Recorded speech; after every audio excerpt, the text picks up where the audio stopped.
Buckle up, sports fanatics. This is the Sports Chasers Podcast, your HQ for in-depth sports talk.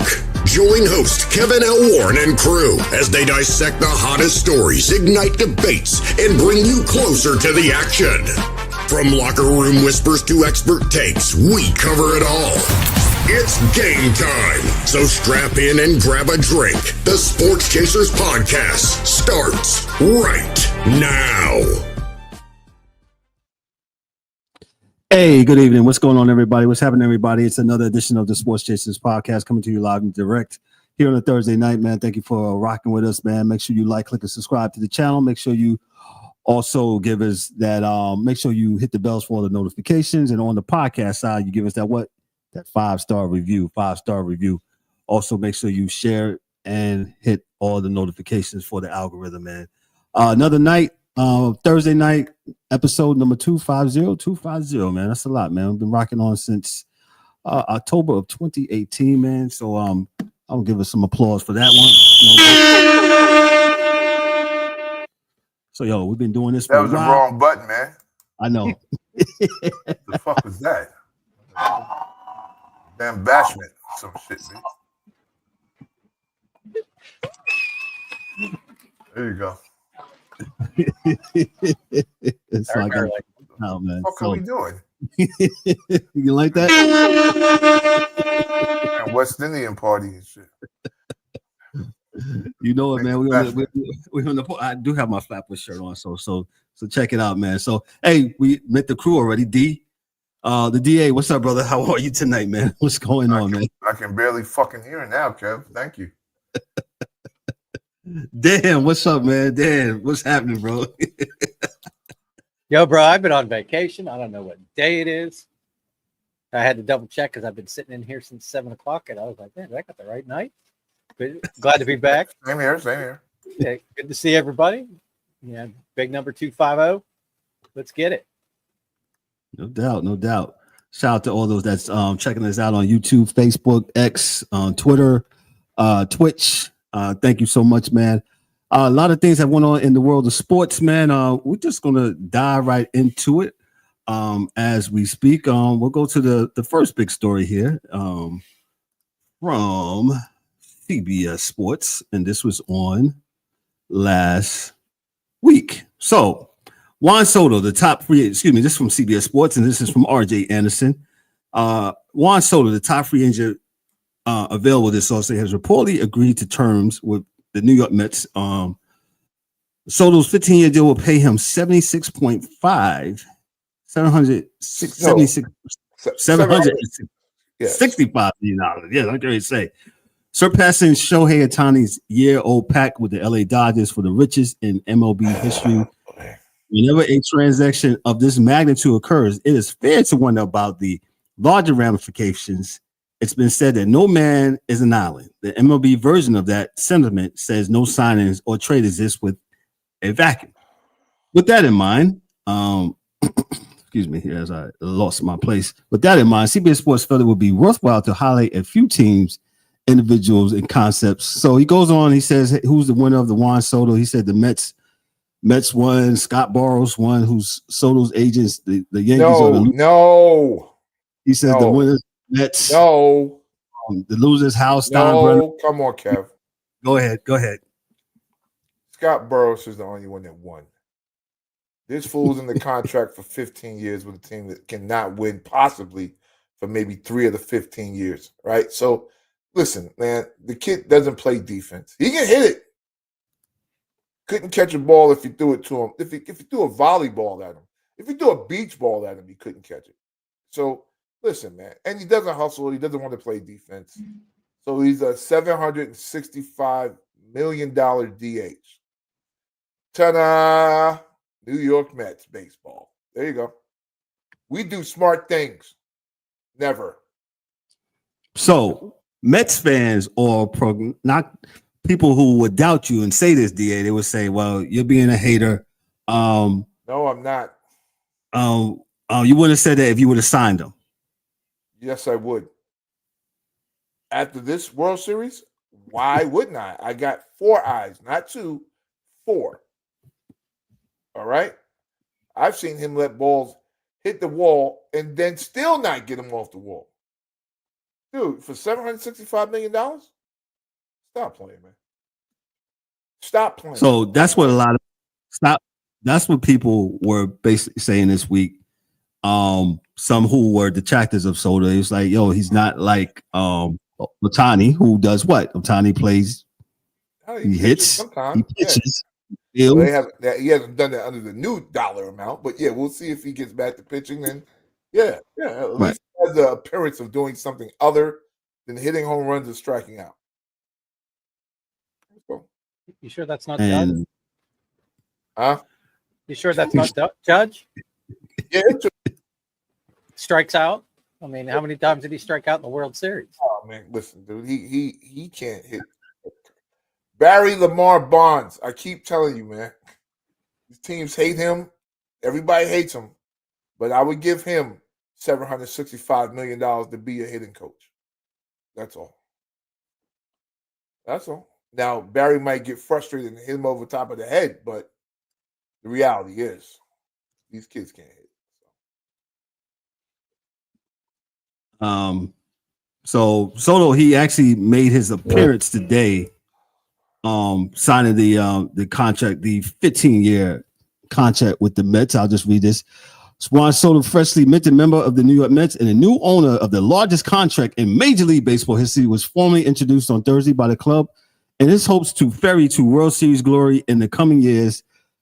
Present at the dais for the Citi Field introductions were Soto, his agent Scott Burrows, Mets owner Steve Cohen, and Mets president of baseball operations David Stearns. Soto comes to the Mets and Cohen on a 15-year, $765 million contract that includes no deferred money as well. Soto has an opt-out after the 5th year, 2029, that the Mets can wipe out only if they push the total value of the deal past $800 million. The slugger landed in Queens after spending his walk year, in 2024 with the cross-down New York Yankees, and here's where his Eagles dare levels production that helped the Yankees to their first pennant in 15 years. Those same Yankees vigorously worked to bring Soto back to the Bronx, but in the end, Cohen riches and willingness to use them were too much, as his former teammate Soto on Thursday said he hasn't spoken to any of them since making this decision. So let me just chime in here for a little $5 million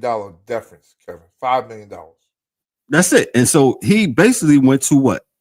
The person that was willing to pay him the most. He said that, though. I got to give him props. Yeah, I mean, or did he just want out? Both. How about both, Dan? I'm with you. You know what I mean?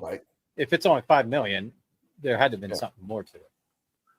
Well, I saw reports they say, like, you know, the attendant treated his whatever wrong. He wanted, and these are all rumors, that he wanted a suite, kind of like how LeBron James wanted with the Heat and Pat Riley nixed that deal. I don't know how true those were. I don't know if there's even coming to the balance of that. But those two things could be true. He wanted to be out and he wanted the more money, and he got both. And he said he's going to do those. So, he got it. That's what it is. Yeah. And as DA always says, man, I don't fault the player. Yeah, you know, you gonna pay me? Yeah, I'll go get it. I'm down with it.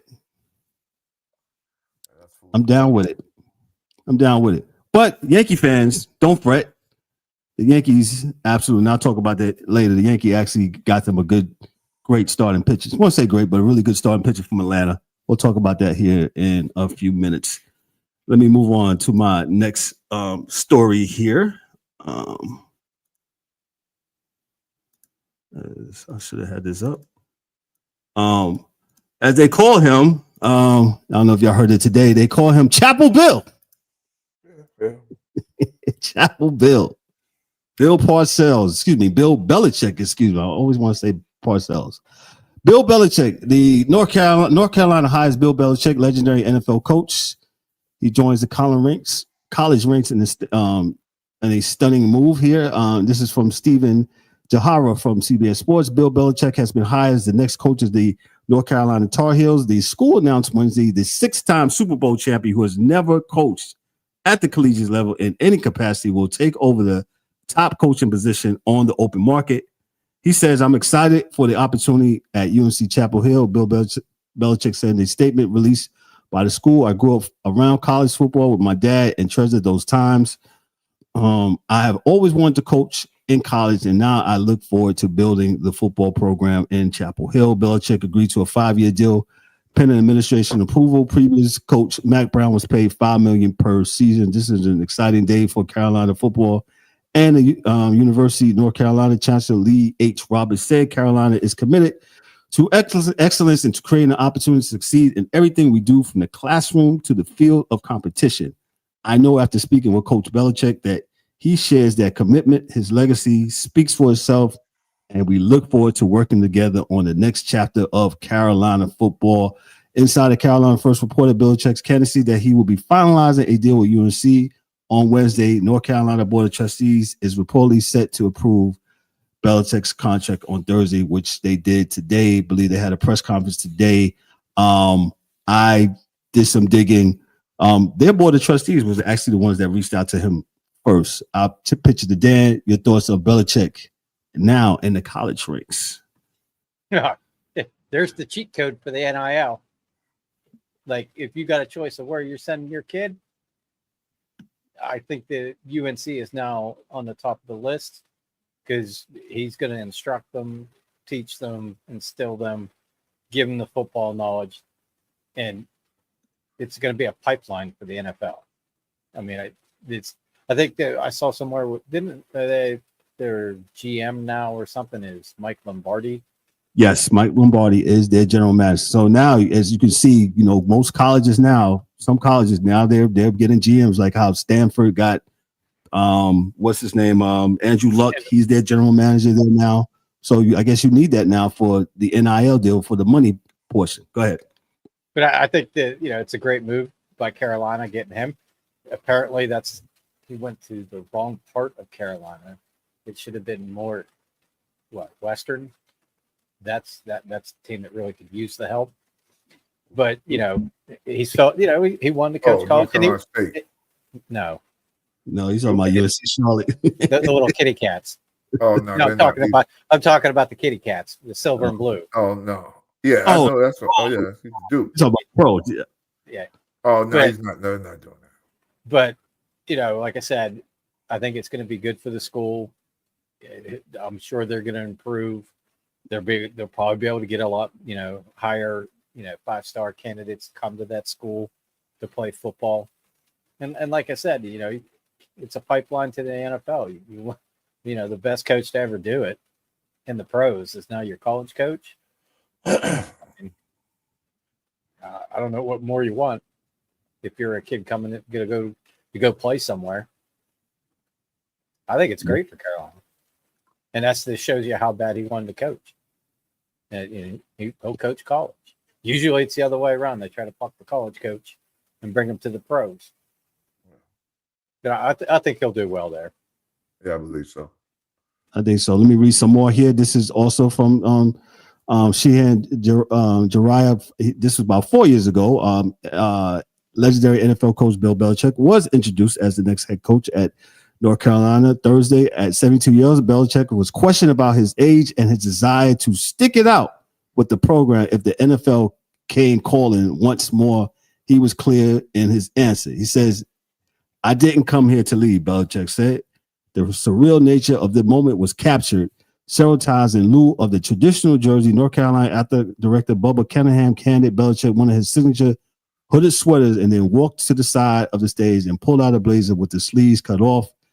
Later, Belichick pulled out a much older sweatshirt, one worn by his father when he coached in Chapel Hill. Belichick's father, Stephen, was an assistant at UNC from 1953 to 1955 before embarking on a lengthy career at Navy.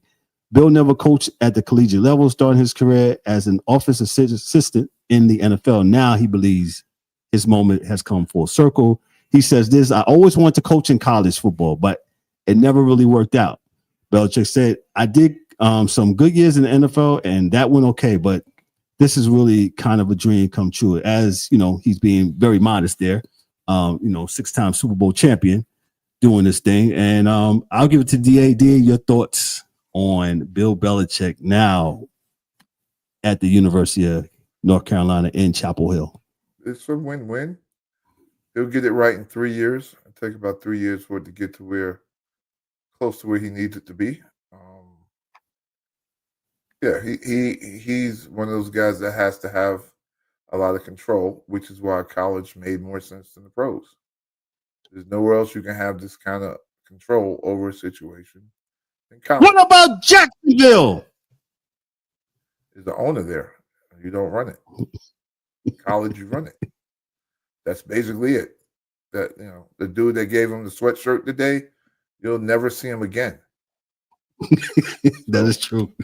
So the reality is, as far as recruiting is concerned, it's going to take a few years because kids are temperamental. And, to be quite honest with you, the kids that are coming out now, it's going to – the Patriots haven't won a Super Bowl in 5 years. So a 19-year-old now is 14. So if that, maybe younger last time they won. So, there is the NFL component. And, parents got to play I think a lot of his recruiting is going to be done via parents that remember what he did with Patriots as opposed to kids remembering what he did with Patriots, because the kids only watch the coach. He's not playing, so they don't see that, right? They don't see the discipline, the understanding, and all the rest of those things. Those things don't really, hit the kids. So it'll hit their parents, and their parents do more of the recruiting for him than he'll do himself. And he doesn't really need 5 stars. If he's going to coach them up, he can get 3 and 4s if he sees the potential in them to do what they need to do. A lot of times it's a system, man. And if you get the right system, he'll be okay. He'll be okay. He just the problem that he's always had, and I've told you guys since we started these podcasts, man, is that he has a propensity to do everything. So his assistants are really never that good because he does it all. He has to let his assistants do their jobs. Positional coaches are going to have to do their jobs. And I think, one of his best friends in the world is Nick Saban. So my thought is, if he listens to Nick, because that's one thing Nick could do. He was the CEO, and he basically coached DBs, and he was the CEO of the team. Nick always had great coordinators. Kirby Smart, Sarkisian, Laney. So he always had that. So what, Bill's going to have to do is get good coordinators, man, like great coordinators, and that'll really help him out. And he can go the Dion route easy because he has a lot of ex-pros that play for him with the Patriots. That he can just if you're not doing that, come get a job. Like he could give Jeff Saturday money today. Jeff Saturday 100%. Would come back and be the offensive line coach. Point blank period. Bow. He'll do it. Leave ESPN tomorrow. Simple. So he can do it. He can do it. He can do all that stuff that Dion's doing with Warren Sapp, and because it's a smart thing. You go on YouTube and see Warren Sapp, and you can see what he did. So kids will be attracted to that, whereas it's harder for them to look at. They can't find a tape of Bill Belichick playing. Like, right. Look at film him. They got six videos of him holding a big trophy. Yeah, but that doesn't. I know what you're saying for us, Dan, but that don't resonate with those kids though, because they, they're players. Players watch players play. They don't really watch. We never watch with coaches. We just get the instructions and do what we need to do. So I think it'll work out for the kids, but they could take 3 years because a lot of the best 5-star kids now, at least for the next 2-3 years, they could be flipped, which happens, but a lot of them are committed, and you usually don't lose big time dudes like that. So, so yeah, it'll take a few years before they get them, but yeah, it's okay. He'll win anyway.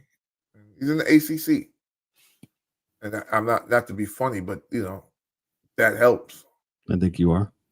No, I'm not. There's only like 3 other teams. 3 other teams, really, or 4 other teams, that would be competing.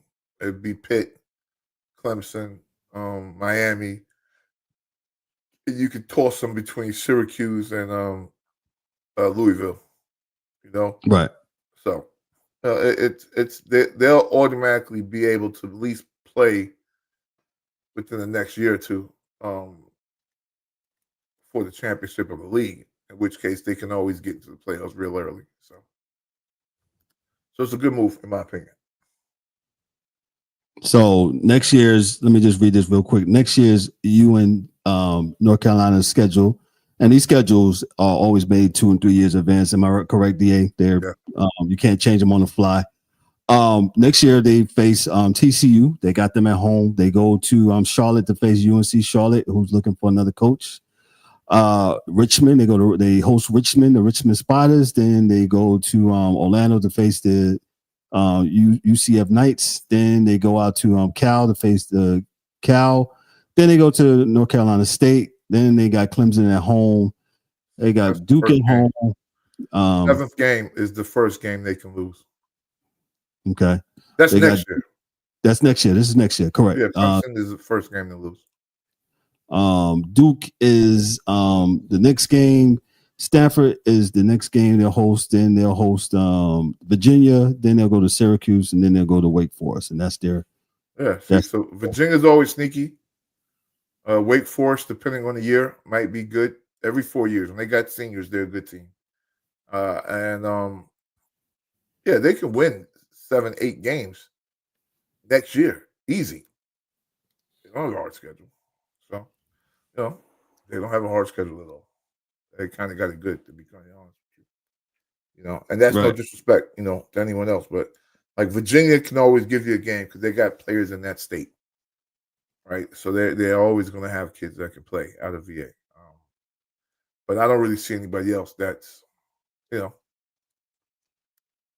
play Pitt, they don't play Boston College, they don't play these schools. So they don't even play really a physical school the whole season, except for Clemson. Also read today that the University of North Carolina is pledging more than 500% more money towards NIL. Yeah, but that's the gift and the curse. Don't you don't want to throw those numbers out there because you're paying NIL doesn't mean they're good players. They don't mean that they're the right player for your program. We've already heard how kids take the money and don't play.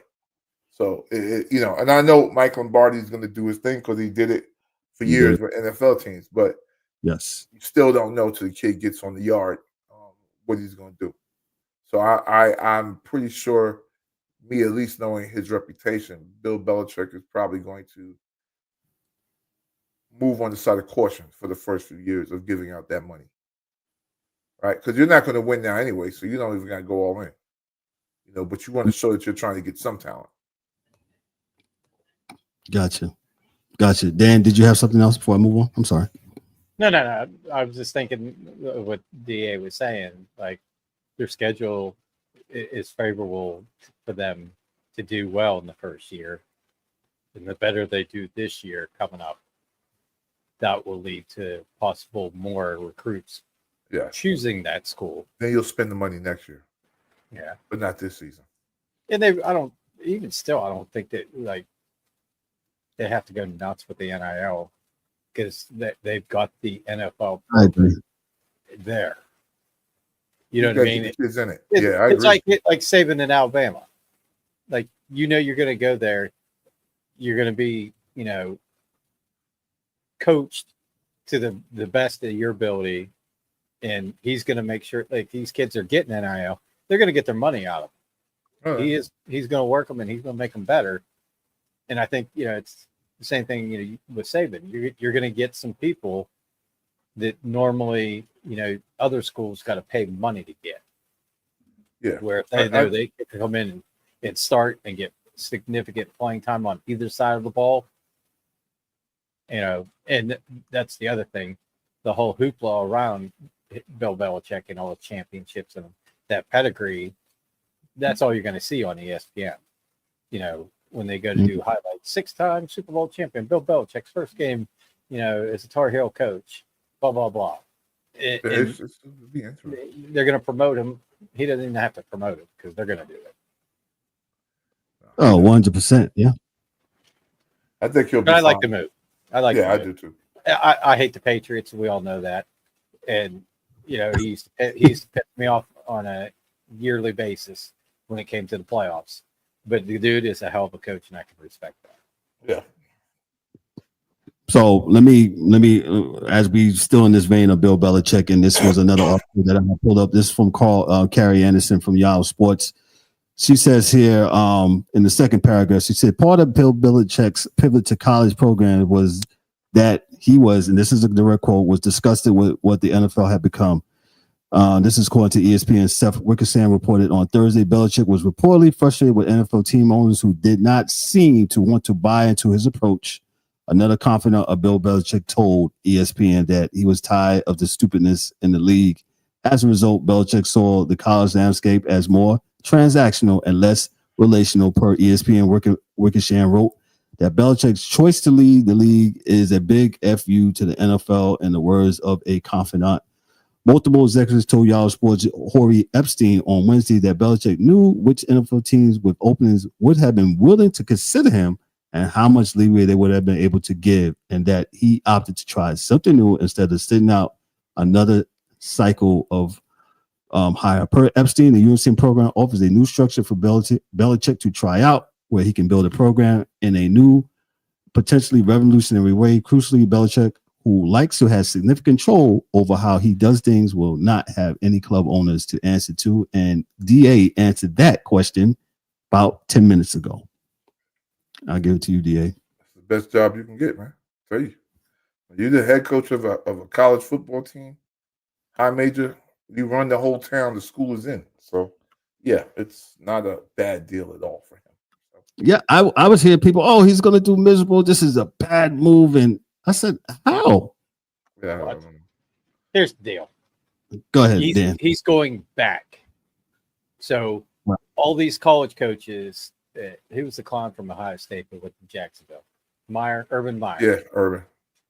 And to DA's point, he thought he could do the same shit he did in college, where he could just tell these people what to do, when to do it, how to do it, and everything else like you can in college. And that shit didn't fly in the pros. And you saw how they just completely revolted against him in like 6 games. Yep.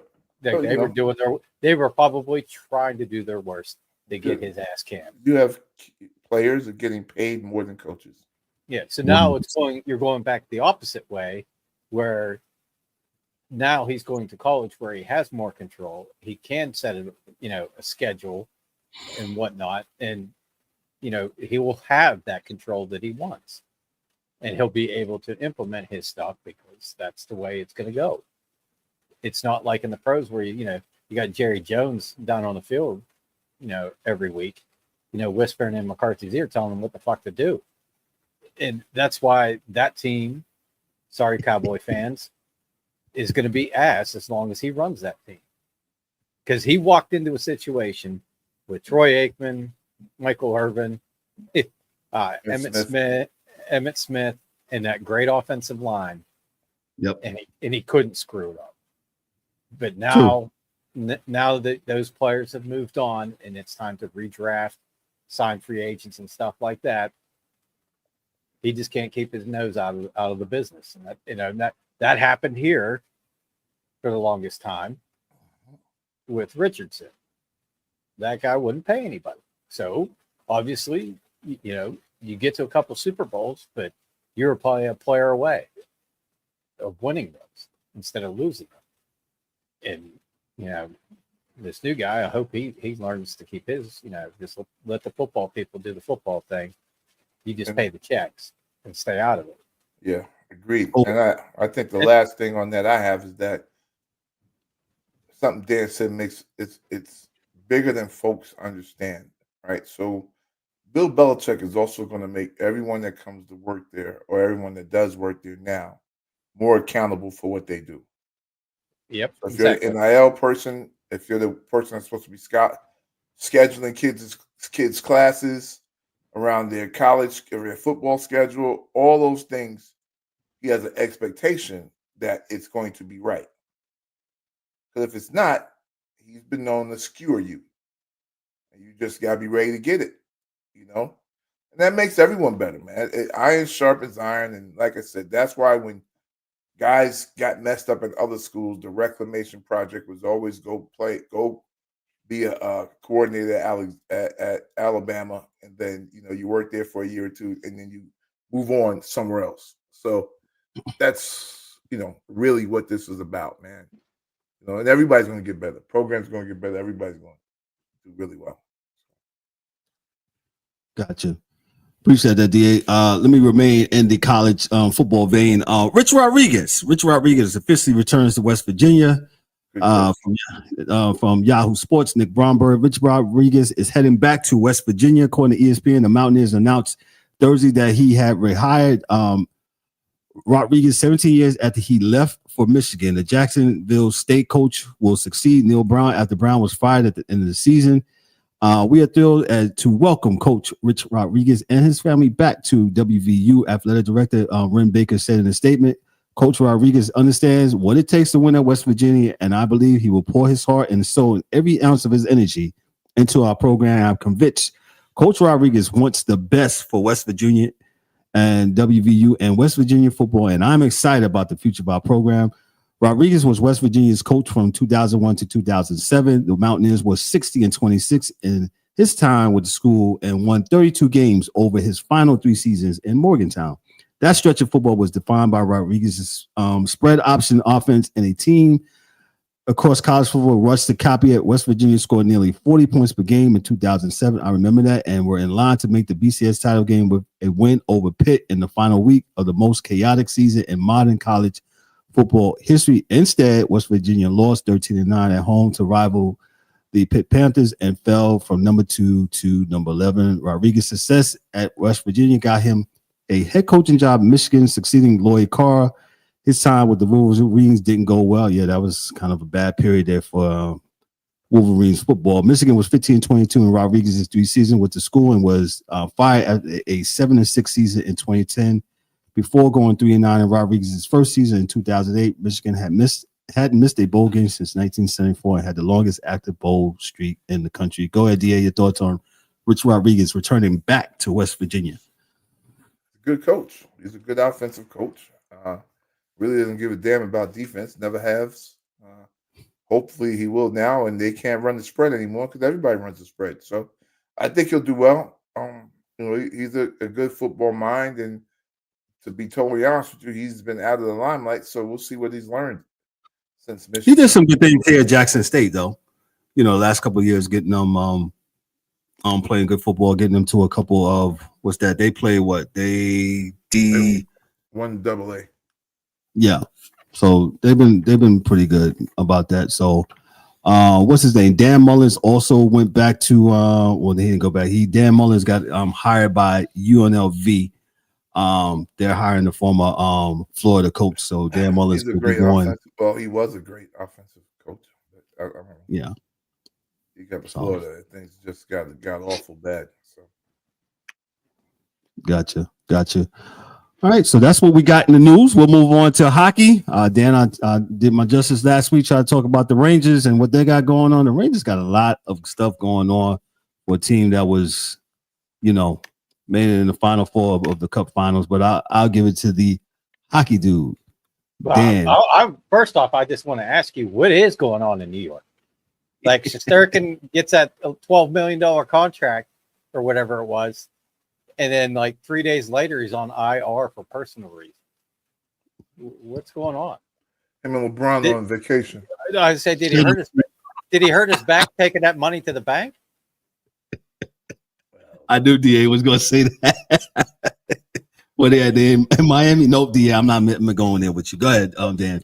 But we'll just start off with this since you brought up the Rangers. They finally got rid of the orange pylon.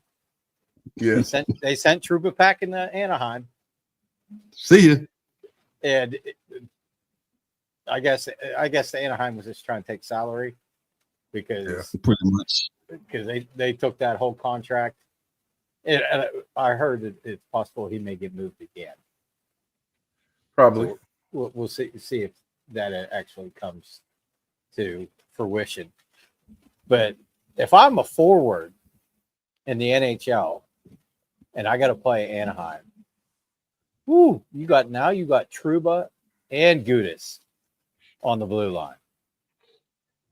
You're gonna have to put a little like mirrors on the side of your visor so you can make sure who's coming at you, because both of those dudes will light you up. But that was a train. I'm waiting to see the other shoe fall and see which other Ranger they move out. I got my money on Kreider, but actually tonight is actually a good night. I was looking at this, like the Kings in Jersey are playing right now. It's scoreless in the second. Mm-hmm. You got Edmonton and Minnesota at 8:30 tonight. That'll be a really good game. And Tampa Bay and Calgary, and then you got Utah and Colorado. Florida and Vancouver play at 10 p.m. and Boston and Seattle. And then, of course, there's a couple of the dumpster dive games. Philly's playing Detroit. The Islanders playing Chicago. And my lovely Penguins are playing Montreal right now. And it's 1-1 in the second. But as far as power rankings go, like I said, we're 27 to 30, 31 games, somewhere in that area for most teams. But this kind of blew my mind when I started like looking at the stats and the schedule, or the standings and all that, and the last 10 games. The Minnesota Wild is going to be the number one team so far. They're 19-5-4. They're 7-2-1 in their last 10. Kaprizov is just going bananas for them. I think he is a couple. He's 3 points behind McKinnon for the overall points in the league. McKinnon's got 46. He's got 43. Martin Nikas of the Canes, who I watched play in the minors here in Charlotte, hell of a player, great dude. He's got 43. And then Rantanen has 42, and Reinhardt has 39. So okay. The Wild, a lot of production. The Wild is, surprising. They got Billy Guerin as the GM. He knows how to win. So it's not a surprise. They kind of helped themselves by unloading Suter and what's the other dude's name? They had the two guys with the eight-year contracts that were kind of pulling them down, and they bought them both out. So they redistributed the money, got rid of Dumba, some other people, and rebuilt that team. The second one is also another surprise to me. It's the Washington Capitals, who snuck in last year to the playoffs, but they're 19-6-2, and they're also 7-2-1 in their last 10. And the grade 8, Ovechkin, he broke his fibula. I don't know, is it 3 weeks ago, or I think it is? 2 weeks ago. Yeah. Yeah, he's already back on the ice skating. I saw where he was in the non-contact out with nobody else training, but that's incredible to be that like 39 years old, I think, is around there. 100%. Break your leg, and in 3 weeks you're back on the ice. And the Gretzky watch, he is 37 goals behind breaking that record. So we'll see how that goes once he gets back into the lineup. If he still has the hot hand, or if it's going to take him a little bit to get back into it. Third, I got the Devils. They're 18-10-3. They're 6-3-1 in their last 10. 4, I got Florida at 18-9-2. They're also 6-3-1 in their last 10. And then my favorite, the Toronto Maple Leafs. They're 17-9-2 at number 5. They're 7-3-0 in their last 10. And they're up 2-1 on Anaheim right now. They really started coming on since you started wearing the hat. So yeah, they Matthews came back. They're starting to they shored up their defense a little over the offseason. They're playing better. It's a long season, but they're doing really well. They're moving up. They're only 2 points behind Florida for the top of the Atlantic. So we'll see how that plays out. And then number 6, the Jets came back and landed on Earth. They're 21-9-0, but they had a little bit bumpy last 10, going 4-6-0. At 7, I got Vegas at 18-7-3. They've won 7-2-1 in their last 10. And then at 8, I got the Canes. They, Anderson got hurt again. They've been in a funk also. They're 4-5-1 in their last 10. And then the West, we got at number 9, the Kings, 17-8-3. They've been the hottest team of late. Right. They're 8-2-0 in their last 10, and they're on a 6-game winning streak. So they're playing New Jersey tonight. So that, like I said, they're scoreless halfway through the second. That's a big test for them to see, where they're at, because the Devils are real good. And at number 10, I got the Oilers at 16-10-2. They're 7-3-0 in their last 10. So yes, there's no Rangers in that list. There's no Penguins. No, the Rangers turmoil and all that. Dan, before you get out of hockey, before I know you was off, I try to give as much justice. But the NHL looked like they had a couple of firings. Boston fired their coach. St. Louis fired their coach. There was another franchise there. So Chicago fired. Well, let's go back to Chicago. How does that bode well for Bedard and his development and all that? And now with the new interim coach, your thoughts on that? Obviously, it wasn't working with the coach that they have. So yes, you're going to kind of stymie his development a little bit with an interim coach, or it could increase it now that this guy's at the helm. He could do something different to help him, get these guys improved. Like they're up right now on the island. Depending on their relationship, I guess, right? Yeah. So they're up 1-0 on the Islanders right now. And it's just gonna, you got to figure out, all right, what direction we want to go. What do we want our coach to be? And then once they figure out, kind of what direction they want it, because they could always bring Quenneville back. But whether they stick with this guy long term to the end of the year, or if they actually hire a coach, we'll see. I'm guessing unless they do really bad, they'll probably stick with this guy. But Bedard scored tonight, so they're doing better. Okay. But I had to giggle when I saw Boston fired their coach, because they fired 3 Jack Adams winning coaches. And what that is the best coach in the league that year. It's like top coach award. They fired all 3 of them. What was it? Bruce Bordeaux, the dude that went to Vegas. I think of his name. And then they fired Montgomery.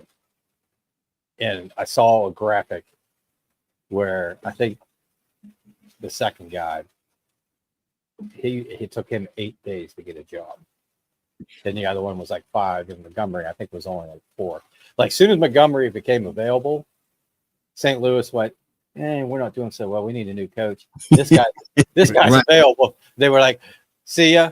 And hey, you want to stop in? You want to coach our team? And brought him in immediately. And they've been playing, a lot better since then.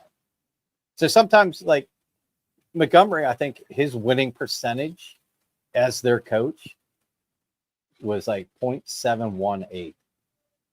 So 7 out of 10 games you're winning, and they fired the guy.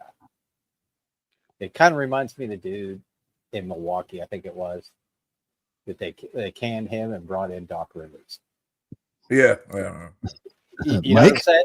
You know what I'm saying? It made no sense whatsoever. You talking about my boy Adrian Griffin, and not Doc. His name is Glenn. Okay, sorry, Glenn Rivers. But that's what I'm saying. That's how I kind of viewed that one. I was like, Don Sweeney and Cam Neely, obviously there's an issue because they've fired 3 of the best coaches in a row and let them go somewhere else. And now, granted, they've been playing a little bit better now that they got the other guy in there, the intern coach. I think, yeah, they're 7-3-0 in their last 10. But, I don't think it was all the coaching. But sometimes, like in hockey, the coach is always going to be the one to go because you can't get rid of players like you can in other sports. You know what I mean?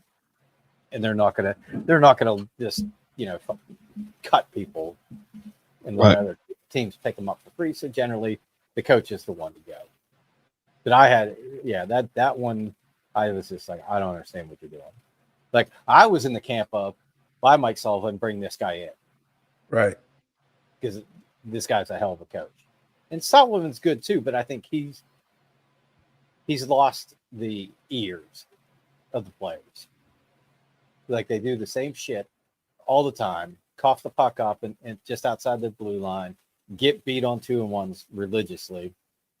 It's like they just quit listening, it seems like.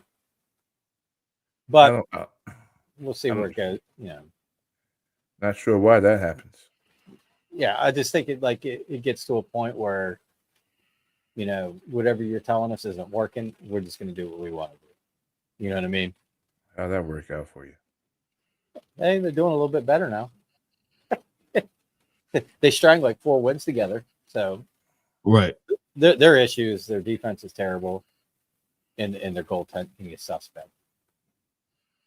And, which leads me to the other thing I wanted to talk about was since November 30th, the Avalanche have completely redone their goaltending room. So on the 30th in August, they traded with Nashville, and they picked up Scott Wedgwood for Justice Anunin and a 25 6th-round pick. And then on the 9th of December, they traded Georgiev, which was your Rangers backup a couple of years ago, and Kovalenko to San Jose for Mackenzie Blackwood and Giovanni Smith. And they played the Penguins, was it Saturday? And I was watching in both. I saw Giovanni Smith. That's a big man. He's not like as tall as Rempe, but he's damn near. He's a big boy. But that's Colorado was like, hey, we got the pieces up front. We need better goaltending, and I don't know if that's a huge upgrade, but if they were having issues with what they had, then yeah, they decided let's just got to make a change. Yeah, let's overhaul it and see if we can get better. You can't be mad at them. No, but other than that, they announced all the rosters for the Four Nations thing coming up in February, and some of those teams are absolutely stacked. Like Canada, Bedard's not playing. I'm trying to think who else. Zach Hyman. I don't think he made that roster. He scored 50 for Edmonton last year. So you're saying that they're stacked, huh? All the teams are stacked. Like I was looking at them, and some teams are stronger in different areas. Right. But for the most part, they're all loaded. Like this I would say it would be must watch TV. So when they start playing this in February, you want to see some world-class hockey. Now, granted, it's only the Four Nations, was it? Sweden, Finland, U.S., and Canada. So there's no Russian team. Okay. I think I had. Hold on, let me look real quick. Who's the favorite? Who's the favorite? Who you think is going to win this tournament? And I think it's but anytime that like you get the Olympics or you get I thought Sweden is so I was gonna say Sweden always is there at the end. Yeah, but they got a bunch of really good players. So excuse me. So I saw this since they're not doing Russia, but here's the roster that Russia could have. So you got Panarin, Malkin, and Kucherov as your first line. You got Kaprizov from Minnesota, Vucevic from Pavel from St. Louis, Svechnikov from Carolina. Third line, Ovechkin, Barbashev, Valerie Nichushkin. And then you got Mativ Mitchkov, the young kid for the Flyers, who's really good. And then you got Namesnikov and Marchenko is your fourth line. Then you have Sergachev and Dmitry Orlov, Alex Romadov and Dmitry Kulikov is your second pair. And these names are rough. Vladislav Gavrikov and Artem. Yeah, you're doing great. Artem Zub is your third set, but they got Vasilevsky, Shesterkin, and Brabowski would be their three goaltenders. See what I'm saying? They got but and that's where the U.S. is strong because they got Demko and them for the U.S. team. That's like some of these guys aren't going to be playing that are top stars in the NHL because they're not from those four countries. But it'll be well worth the watch. All right, good stuff, B. I'm with it. I'll watch. It will be 1,000 times better than any All-Star game. I don't care what sport, because they're actually going to play and try. I'll watch. And when is it supposed to go down? February. Yeah, it's in February. It's around where they usually have the All-Star game. I think it was February 12th. Got you. So this will be in lieu of the All-Star game. Is that correct? I believe so. I believe so. Yeah. Okay. I don't know how they schedule it any other way. Because I think they're playing in, was it Toronto? I'm trying to think where they're playing. It might have been in Boston. But they're going to play some of the games in the States and some of them in Canada. That's cool. That's cool. But I'm looking forward to it. Now, we got, what's this? We got a couple months before the trade deadline. So there'll be some moves here and there. Like Penguins picked up Tomasino from the Predators. And some other teams have picked up a player here. They're not anything, not like star caliber, like a big trade. Nothing of consequence. Yeah, just role players. But that's about all I got for that. All right. He's Dan with the NHL. Dan, I'm gonna try something new. Here's Dan's sound. I was supposed to be a goal sound, but I guess that's wrong. So I don't know. I thought you was killing a moose or some shit. like a silent but deadly one there. Yeah, for sure. He's down. How about this? You may not play that one no more. He's down with hockey with the NHL, man. Thank you so much. Ryan and Michael, thank you. What's going on, fellas? Thank you for joining us. Hey, all you basketball heads out there, Notre Dame and UConn is 58-52 in the second half. Doggo is going crazy in that game. Yes, she is. As I'm looking at the corner of my eye here. Get it out the net. We'll go to before we go to that, I'm gonna ask Mike Mills is back. Mike, you happy? You're good. You've been traveling, and you guys got Juan Soto now. So what's really good? Talk to us, man. Talk to us, and I'll get Ryan's opinion on that. We still need another arm or two. He don't pitch. I mean, he hit, but we score runs. We need an arm. So, I mean, I'm happy, but that's a lot of money in a long time. So, yeah, man. We'll see how happy I am in 10 years. Not even 10. Let's say 7. Yeah. Yeah. He's going to be 7. Bobby Bonilla 2.0. Bobby still gets his tricks. And so be it. And so be it. Who cares? Who cares, man? Throwing $1. Long as you get your player. Who cares what these owners are paying? Stop counting their money. Oh yeah, I know. I don't care. Who cares? Your team want your guy. Go get him. Go and get him. Listen, man. No, because then that's the excuse when we couldn't afford this because we gave this. I don't want to hear that. Then I don't want to hear that, but I'm gonna hear that. So I'm gonna talk about what they paying. I don't want to hear you gave so and so all the money. Listen. Oh, there's no salary cap, There's no salary cap, man. It's all It's good. not, but it's still cheap owners. That don't have nothing to do with nothing. Look at Tampa That's Bay. that's a good thing about the Mets, though. That owner doesn't seem like he's cheap, and his pockets is humongous. He's a billionaire. Yeah, like no, that's chump change for him. And He's remember, it's you know what I'm saying. He's not paying them $720 million up front. You know what I'm saying? That's write off money every year for that dude. Yeah. He's laying them why away. nobody else was willing to pay that. I don't want to hear that. Because So they ain't we got gonna his see. kind of cash. Listen, man. I don't Well, see don't this get him move, in. How but- about that? Don't get him in. Like I said, I'm happy he here. here, but what we gonna do next? I don't want that to be the move. Hey, I mean, they got that's a great move, but that can't be the only move. Yeah, If that's but, the only move. but you then got to that was get him pointless. though. But you got to get him. Well, he's and then here, and then so and then go- figure it out later. Yeah, Then All figure right, it so out go later. get some of his cousins to go pitch or something. Because Hey, Mikey, I saw where Keller and Jared Jones are available in trade.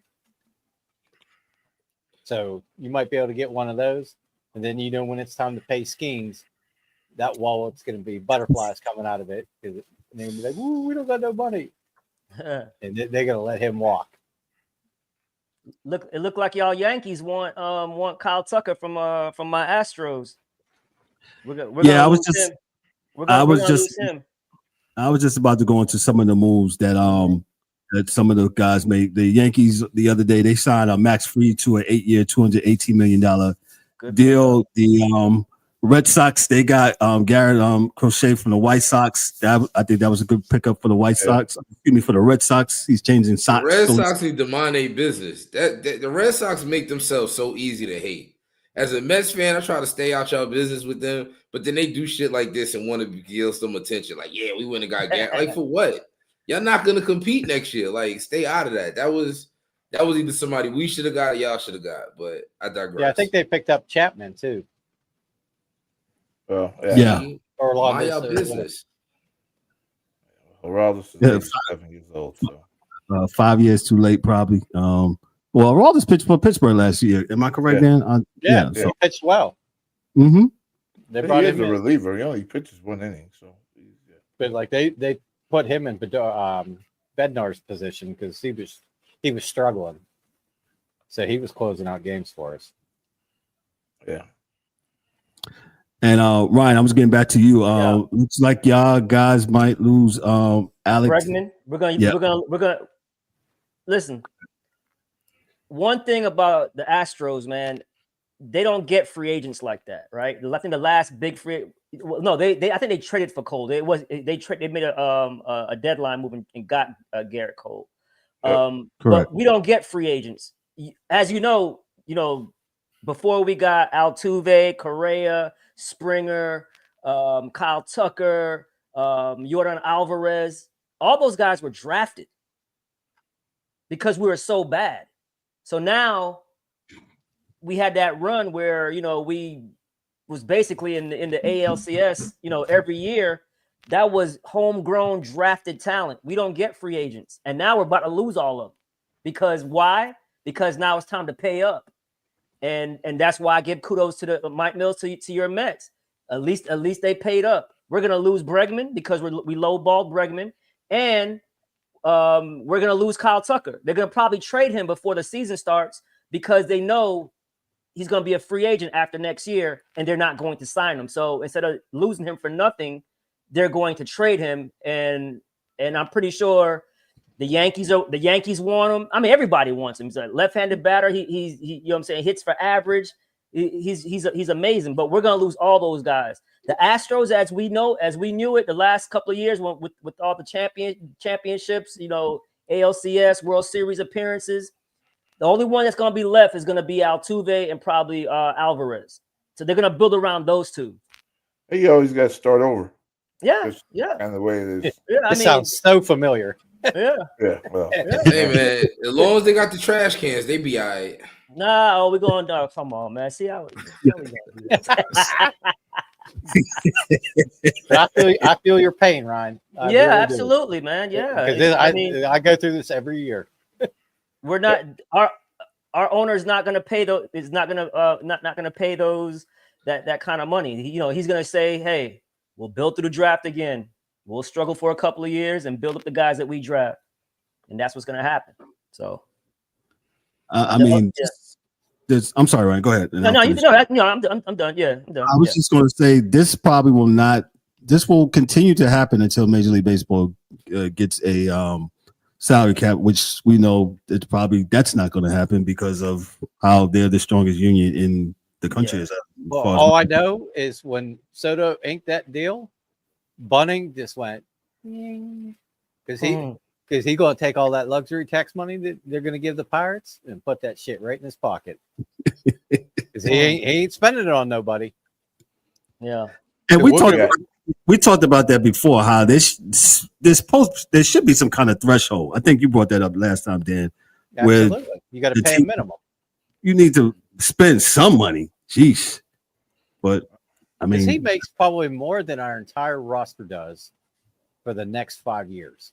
I heard something like that before, and I was like, "Wow, that's." Because I think our roster was like $90 million. Just imagine what they'll be paying old boy from Cincinnati in a few years. Dela Cruz. Yeah, he might be getting $1 billion. He'll get moved somewhere else. He's gonna be the next. He's gonna be the next guy that gets that big check.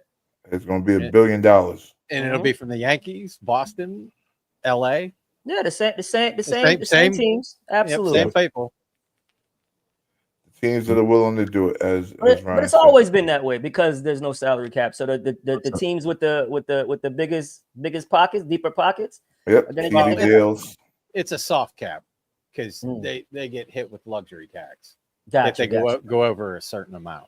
That's why the Pirates are always in the black every year because those guys spend all that money and they pocket it. Yeah. Hey. Gotcha. Mike. Pete Alonso, what are y'all gonna do with Pete Alonso? Hopefully pay him. You pay Soto, so that means you all in, right? So that means you pay him. Go get it, Mike. I'm with you. You don't pay Soto and let Pete go. That's counterproductive. That means you want to win. So you pay. Gotta have protection. Bring Pete back. Exactly. He needs protection in the lineup. Agree. I mean, if you're going to dish out these massive and go get 2 arms,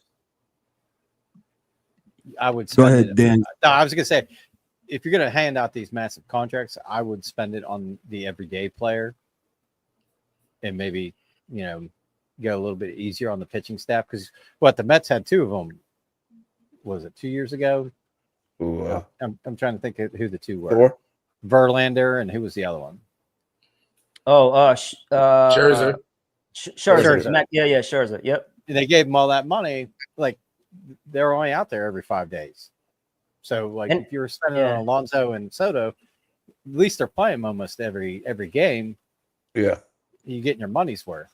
Not that pitchers don't deserve their money, but in the long run, they're going to get more opportunity to produce. True. Yeah, but you get the pitchers for the postseason. That's where it's won. It's the pitching in the postseason. So that's that's what they would say, to kind of I get it. Yeah. You just got to outscore everybody. Right. Yeah. So man, look, let's talk about something else, man. Well, we'll go to your segment. Yard work or errands, or we watch the game, the NFL edition. So college, not a lot going on with college. As we know, college football, they picked their 12 teams for the college football playoff. I got the bowl game scrolling down at the bottom here. So I think only in college this week they got the Army-Navy game. I think that goes Michigan and Alabama. So that's going on. So DA, I'll toss it to you from the NFL perspective. We got the Ravens and Giants. Go outside. Go run an errand. No one cares about that game. Guys are playing. Mike Mills probably will want to watch. I don't even know if Mike will watch. Mike has better things to do than watch Lamar Jackson run up and down the field against the Giants for 3 quarters. And watch the defense throw to Dave DeVito in the 4th quarter. No, I don't want to see that. Like Detroit. Drew Lock playing. Drew playing? Who playing? No, I think DeVito's starting. Drew Lock hurt his DeVito heel. still, yeah. Hey, it's always DeVito sunny in fuck around and beat Philadelphia. us. Watch. He'll be out What'd you there. say, Dan? I said it's always sunny in Philadelphia. He'll be out there sniffing the Jersey Mikes Yeah. with his. So we got Bengals Titans. Da. That's a bad game, but yeah, I wouldn't watch that either. I'd figure something else to do. Take a nap, hide from the wife, catch a nap. I mean, let's be real here. Like Buffalo and Detroit is probably like one of the only good games. That is the only game that you And need to watch. Pittsburgh's playing somebody good too. Pittsburgh. Philly. Pittsburgh. Yeah, and the Eagles. Yeah, Yeah. Steelers. That should And be a the good Eagles. game. Is George Green Bay, Pickens Seattle, playing? Yeah, he probably still No, I don't think he's picking. I don't think he's ready yet. Yeah, I think he That hurt ain't a himself good kicking that game. football in the crowd. If Pickens ain't playing, it ain't a good game, man. Pickens the best entertainment on TV, boy. Yeah, he's crazy. I wish he was a Raven. Yeah, How do we he's- get all these drama queens? Well, shit, you got the other Johnson, and he won't even play. He's like, no, Yeah, man, I ain't see, going. he acting like a little girl. I like Pickens. Pickens be like, "Oh, you want to hit me? I got something for you." Bink. I like that. He got that dog in him. Pickens is crazy. Yeah, Deontay's like, yeah, no, I'm good. I'm going to watch. So Da, I think you're right. The Bills and Lions. That's on the Steelers and Eagles, and that's pretty much it for this week. Green Bay, Seattle should be good. Yeah, actually, Seattle's having a far better season than everyone thinks. I think actually, my man Nice from the Jets, late season resurgence. yeah, and my boy, man, he's getting it in, man. And people stop talking about Geno. They got to put some respect on Geno's name now, man. You know, it's 2-3 years in a row that he's straight balling. Yes. So Monday night. Dolphins Texans should be good. yeah, I don't think so. It depends on It depends it's on weird. what Like the Dolphins Texans are winning, but the Texans are looking like how they should have looked last year, and this year should have been last year's team. Yeah. That makes Well, sense. you know, this is because of like Yeah, but you got two explosive teams though. Because Miami gonna put up points. They're not in the cold. They're It gonna be in depends the on dome. depends what It Texas depends on, get. yes. Because Texas, they were up, the one game, and then they didn't score a single point in the second half. yeah, she just stopped scoring. Yeah. CJ But like Cloud, the Monday CJ night Stroud game? was like, I'm done. The Monday night game should be in Germany or something. Because But- it ranks up in all those overseas games with the shitty teams like Atlanta and the Vegas. Falcons and Raiders. And Yeah, you right can there. throw Jacksonville and New York over there too. Yeah, I don't know why they don't Dallas do and that. Carolina, you could throw that one overseas. Just too. have a weekend where you throw all of those games over there, you know, all of them. Like, yo, what you got this week? Yeah, we're gonna put all these bad teams overseas, and yeah, it's like a bad team marathon Yeah, it is on pretty NBC. Yeah, that's all we do. Lose we got got- to stay overseas and play again next week. Yep. Yep, leave them. Cause hey, why? We don't want you here. You got to win your way back to America. I like There it. you go. It's like yes. What's that? Relegation? Yeah, like you got crazy. to win your way back. Yeah, not, They do that to some of them NBA teams too. Drop them off. Yeah, we don't need to see no more. Yeah. Don't need to see till you get right.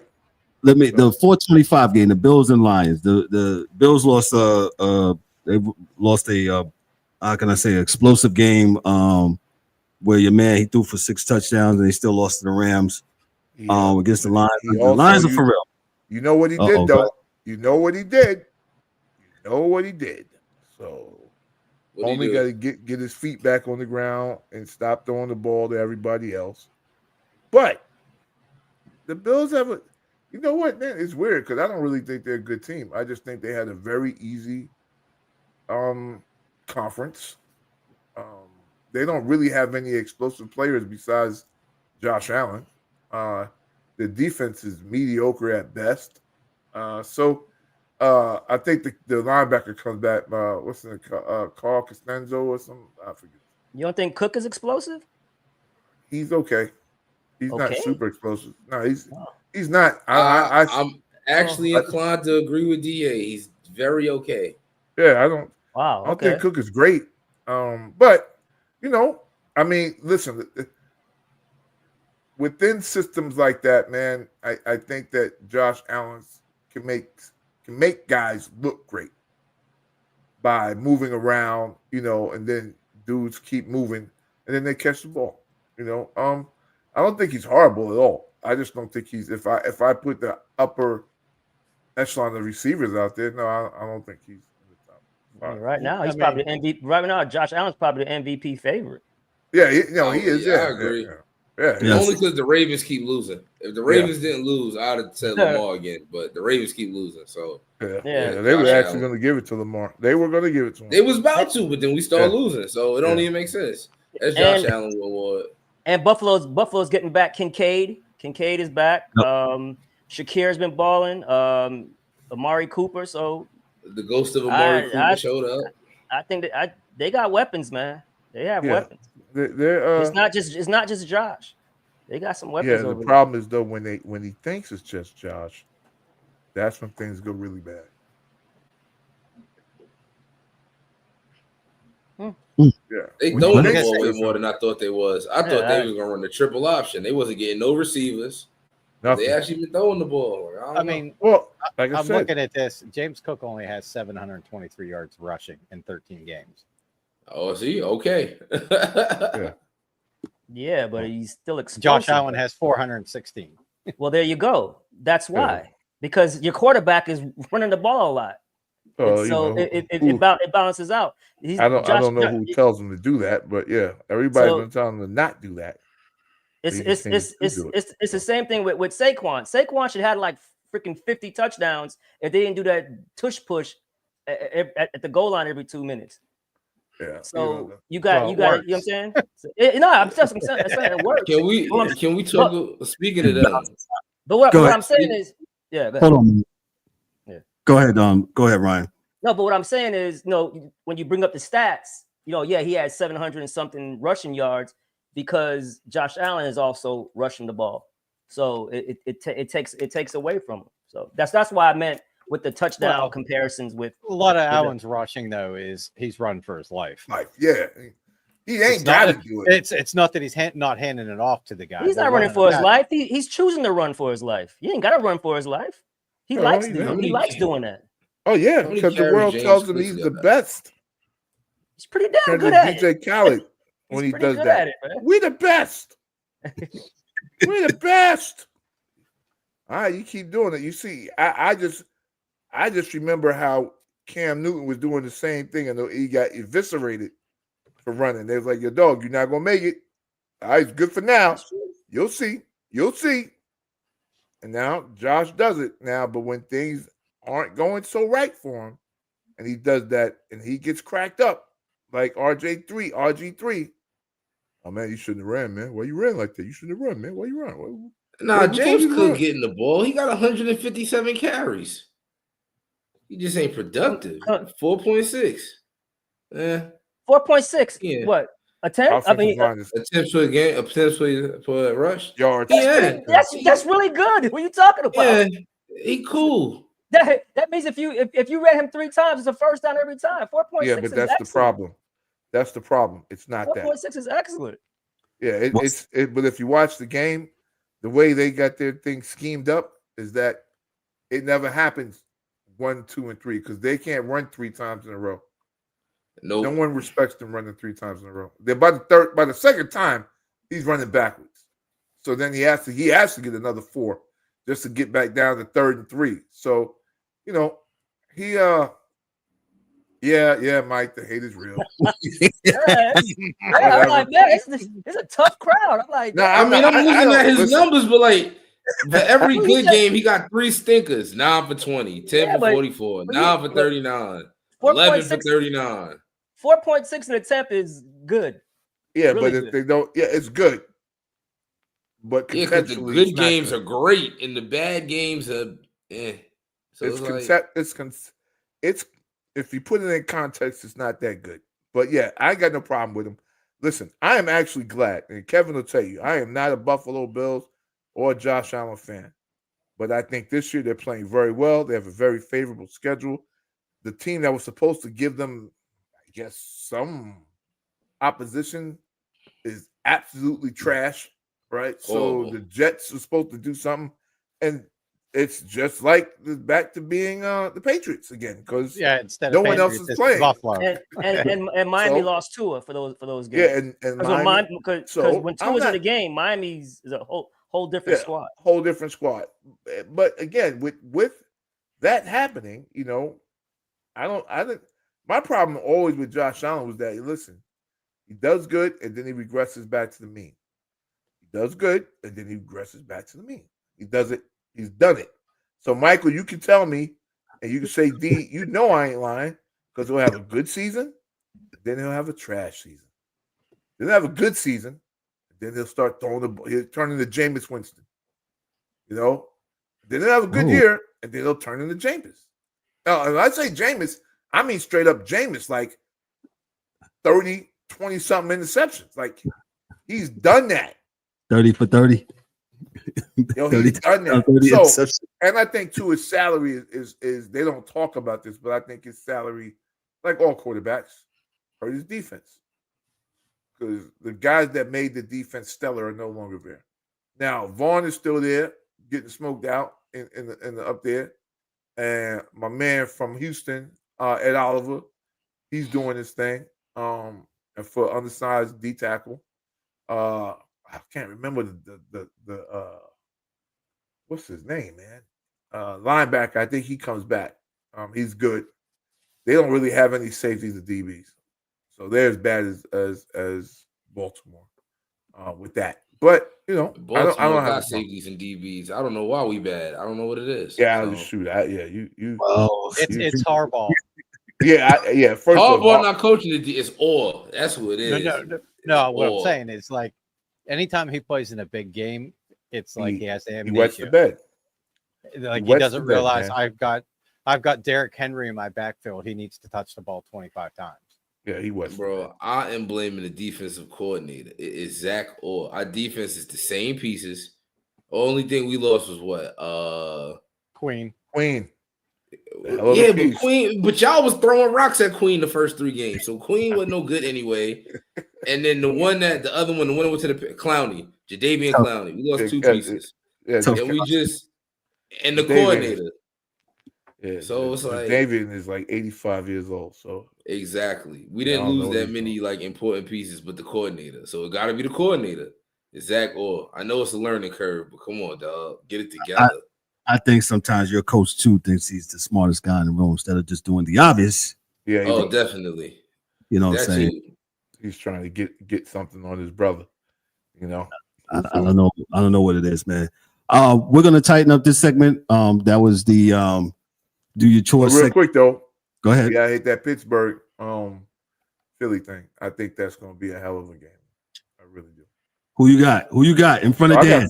I got Philly easy. They got my man. They got my man. That's my man's. My boy from Iowa is the truth, man. That's Seahorn Park 2.5, man. It's a monster back there, man. 2.5. It was 2. There was no 2. Right. It was just, you really have a lot of white DBs. But yeah, I was just, ain't really a bunch of white DBs. So he's, DeJean. Cooper DeJean, boy. See him, he stuck your man. He stuck your man crazy. Bow. I love that. Okay. The game's that's the 425 game. Dan, who you got? I know you're taking your Steelers. Obviously. Hey, if you look at what we do to the premier running backs in the league, he's gonna get his yards, but they're gonna keep him under control. Running back. They got 2 good running backs. Say that one more time, Dan. I missed that last portion. What did you say? I think Saquon's a good running back. Yeah, I think he's top quality running back. He's going to get some yards, but they're going to be able to keep him under wraps, I think. Got a score for us? Oh, hell no. Okay. It'll be like probably 3 points or less. But you know what's funny about that, Dan? I think when they talk about that AJ stuff, God damn, I hate TV and these people on TV because I don't think they got no beef, man. AJ is getting less catches because Saquon's running the ball. So that that's basically it, right? So there's a few times I saw where he he missed AJ, but someone else scored the touchdown. So it's still passing for a touchdown. So I think he had 98 yards, bro. Okay.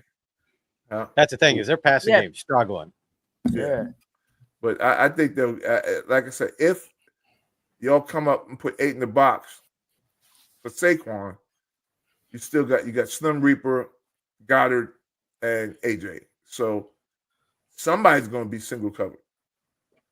It's this math. This math has to math. So if Goddard's you bring it up, dudes are Goddard's out. Man, listen, Ryan, I could put you out there and you could play tight end this weekend. You Hell get no. 3. You want me out there? You get 3. Man, you get 3 catches. I'm with Dan. I'm going Pittsburgh. I guess I'm the only one. That has Philly. I'm taking Philly. I'm going Philly. DA took Philly. Oh, DA took Philly? Okay. Yeah. I'm taking Pittsburgh. I'm rocking with. Don't go changing y'all picks in the pick pool now that we made our picks. I was about to get to that. I'm shocked you even answered the question, Ryan. Right. I set my lineup the last 2 weeks. So go ahead, DA. Before I move on, DA, go ahead. No, I'm saying I like. It should be a good game, man. I think, and I like Russell. I never thought Russell was bad, so I know I feel good about that too. I never thought he fell off. So yeah, well, apparently, let's go. Go ahead, Ryan. No, I just think Philly's just with them getting Saquon, the offensive line, they're just a hard team to defend because they can beat you anyway. You know what I'm saying? Like, they should be able to beat you anyway, but Jalen Hurts out there making it real hard. But they are doing it. What's their record? They are beating you. What do you mean? Yeah, but Jalen Hurts looking real shaky. Yeah, I like Jalen Hurts. That's what's hurting my heart. Right, but he's moving the ball. He's still moving the ball. What he's doing is he's trying not to make mistakes. That's what he's doing. He's trying too hard to not make mistakes. He's losing his touch of the game. He's being too. But they're winning. Too robotic. Yeah. But they're winning. It's gonna come a time, like every quarterback, where you're gonna have to put your head down and win the game. So, are you gonna win the game, or are you gonna be Jimmy Garoppolo? Oh, good God, Mike! I mean. So that's what I want to see. I don't. When that happens, are you going to be you, who you're known to be? Or are you going to be Jimmy Garoppolo? Because he's trying too hard to not make mistakes. Well, you know what? That's the coach has to get to his head on that. So, the coach has to get to his head, man. You don't want to be Brock Purdy. Like I told you, he won't get paid. But put my money down. Let's go, fellas. What's next? Let me just move on real quick. Our overall weekly football standings, we got Dan is in the lead. He has 49 points. D-Dubs, he's in the second, 144. Excuse me, him and Ryan are tied. D-Dubs and Ryan are tied with 144. I am in fourth place with 135. Mike Mills is 135. And then you got the Angry One and the DA bringing up the rear with 128 and 123. They don't even set their lineups. Yeah, I don't even play. So right. I'm like, God dang it, D, he ain't set his team again. I never do. Yeah. I don't. I'm historically very bad at those things. So I don't. Yeah. Okay, well, we'll get somebody to pick up for you next year. Sports Chasers Fantasy League next year. Sports Chasers Fantasy League next year. Yes. We said we was doing the WNBA, so we'll definitely keep that in mind. Ryan is up with the NBA, and what's up? What you got for it? What's going on? What's going on, man. You know what's going on in the in-season cup. You see what hat I'm wearing? You know what I'm saying? I need to know why are the ratings down 89%? Listen, like I said, don't bring up ratings to me until they take away and say, hey, we're not paying multi-billion for media rights. Contract is already done. Rating. We good. The ratings don't matter to me when they just signed a multi-billion-dollar TV deal. Facts. Whatever. You know what I'm saying? The money's already there. So nah, man. But great games the last 2 days. We have the Emirates in-season tournament. Last night, man, great games last night. But let me talk about the Tuesday games first. Thunder, they rolled the Mavericks at home. So they're in the quarterfinals in Vegas. The Bucks barely beat the Magic.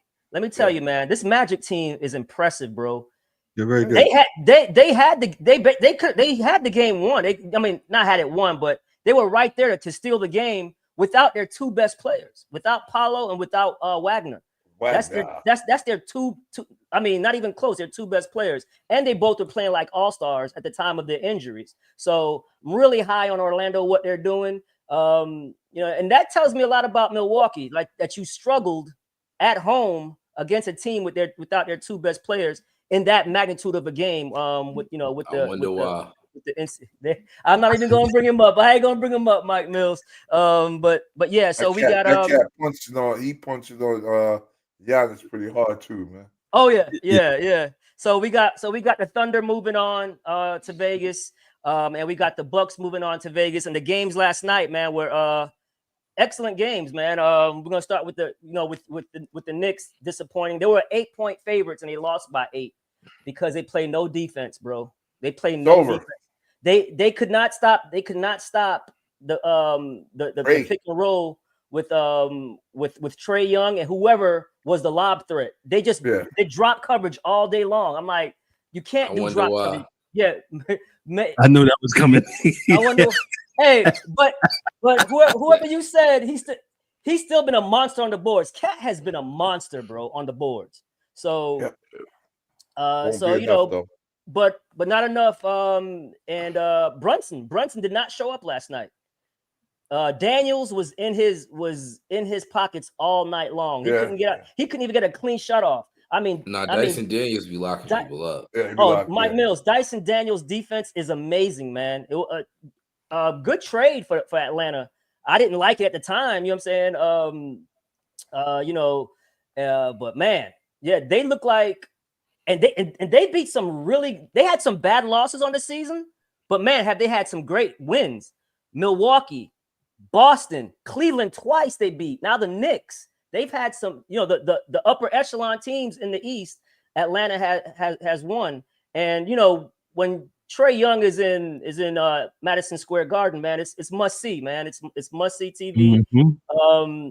The Knicks came out, they were playing good. They built the lead, but then when the game got tight, man, it was just between between Atlanta's defense. Yeah, go ahead, DA. Who the hell goes underneath a pick for Trae back? Like, come on, man. He's been playing 7 years now. And he walked right into it on the logo 3. Yeah. After he just hit one. He just hit one. Yeah, I'm done with them, man. I'm done with the Knicks. No, come on. They're still fourth in the East. They'll be all right. They don't play defense, man. They don't. And they got Precious back. Not enough for what they went and got. You go get Bridges and you pay a newbie $200 million and then y'all don't play defense. Oh, but I forgot y'all only got Cat. Y'all want to do some more offense. Yeah. But see, that's the problem. So you got the head of the snake, who's Brunson, who plays no defense. Right. He's a little. But you knew that. Right. But you knew that. But then you went but to Mike Mills' point, just on the defensive end, we all knew Cat is not great defensively. We knew that. And it looks bad because if Mitchell Robinson does not come back, they're in trouble defensively. They're in trouble, Mike Mills. They're in trouble when he come back. But I mean, I wasn't in. Maybe you're right. Because the thing is this, man. Cat, can't even play. If let's just say, in his heart of hearts, he could play some defense and could try. He doesn't because if he fouls out, there's nothing back there. So, he can't even try. And not that would look good if he tried, but just to say. And DA, to your point, and he's known for picking up ticky-tack silly fouls. He's known for that. He's not really that. Yeah, forget it, Dorian. Don't say that. Okay, go ahead. Yeah. The IQ is low. But I think the Knicks will be all right. They'll be a top four team in the Eastern Conference. And they'll make a run. But but to Mike Mills' point, man, you went and got Bridges, who's supposed to be a 3-and-D guy. He's had some, good games here, bad games here. But But I think the Knicks will be all right, man. I just wish you guys could have kept Hartenstein, man. If y'all had kept him, damn, y'all would have been something special. Y'all would have been something. Now he's the piece. He's hooping. He's the piece for hooping. Oklahoma City. He came back. He came back for OKC, missed all those games, and had like 10 straight double-doubles. He's the piece, though. He's the piece. And then when Chet come back, Chet don't got to bang with them bigs no more. Oh, man. Correct. Yeah. I kind of wish y'all could have kept him and not go get Bridges. Because Julius Randle. To me, I think Hartenstein was a must to keep, man. A must. I think Julius Randle and Dante DiVincenzo shouldn't have went nowhere. I think that's they should have ran it with what they had. Run with what you got. Yeah, but they're also struggling over there because you know what? Because they didn't want to go over there. Right, but the people in Minnesota are saying the same thing about Cat. Like, damn, I wish you still had Cat. Well, yeah, they do for a lot of reasons. Because first off, him and old boy best friends. So homeboy is kind of down because his boy ain't there with him. And I know that sounds real soft, but that's where these kids today are. Who's that? On the other side, Anthony Edwards. Who's best friend? Him and Cat, that's his boy. Like, not best friend, but that was his best friend. So, they said he was kind of hurt by that trade. Okay. Then you put, Julius Randle's a different dude, man. He's an acquired taste. A lot of people don't acquire that taste. Correct. DiVincenzo doesn't want to be there. Yep. Yeah, you can tell Dante doesn't want to be there, bro. And nobody want to be around Gobert, so it makes it even worse. Yeah. So it's Rudy. You know what? Because also too, man, you got to talk about your glue guys, and DiVincenzo and Hartenstein with both glue guys. Yeah. And my favorite coach, dumbass, let them both walk out the door. So you're not gonna. But what the Knicks don't have is they don't play defense, because you have to be connected to play defense, and they're not connected. So horrible. But whatever. Well, I give Tibbs this though. I mean, he has to coach for what he has. So if your offense is number one in the league, the offense is awesome. But they struggled last night because of Dyson Daniels basically taking Brunson out the game. We got small backcourt though. They're short. Yeah, we're short. It's true. And remember, you got a coach that's been touted for years as being, he's a defensive coach, Coach Tibbs. I have not seen it once since he was the assistant coach with the Boston Celtics. Mm-hmm. That point to now, he's never had a team in the top 10 defensive, except for the end of the last year for us. Right. Them Bulls wasn't top 10 defensive. I was about to say until they all died off. It was always because he killed them. But I told y'all he killed them. I told y'all that when y'all got him, he killed people. Well, that's what he did to them. Except Jimmy Butler, but Jimmy Butler's made of elephant bones. He like Adrian Peterson. So Jimmy Butler wants to play like that. Yeah. Jimmy's actually going to Houston next year. Hell nah. No way. I was going to ask Ryan to address. No way. No way. I heard the Suns. I didn't mean to interrupt your segment, Ryan, but go ahead. No, you good, brother. No, you good. No. I'll tackle the Jimmy question. I think the best fit for Jimmy is Golden State, because they need another guy that can score without Golden State running these silly screens and these silly movement plays. Sometimes you need a player that can just go and get you a bucket, and they need that. They need another closer. If I don't know if y'all saw it, these last couple of games with Golden State, they can't close because all they do is trap Curry. That's all they do, and let somebody else beat them. And they can't get their own shot. And I know Pat Riley wants Kuminga. That's his kind of guy. So, and then you can trade Jimmy, get Kuminga and Wiggins to make the money work. And I think that's perfect. You get Tyler Hero, who's been balling so far this year, balling. And Bam and Kuminga.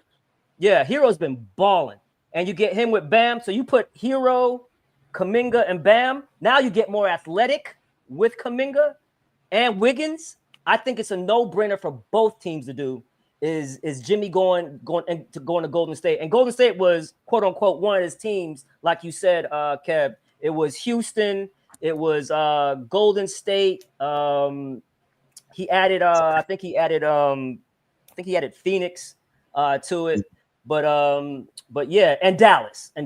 So, but yeah, LeBron wanted to go to Golden State, man. I heard that too. That could be a rumor too. I mean, hey, at this point, man, this is LeBron's third team. He goes to a fourth one, so be it. So I mean, he's a bum. He need to quit. LeBron go to Golden State, boy. He is the big. He outhold KD. He went in the end, boy. He was really trying to catch up, huh? He better not. He better not. Listen, man, LeBron's legacy is set, man. The man's won 3 championships with 3 different teams, bro.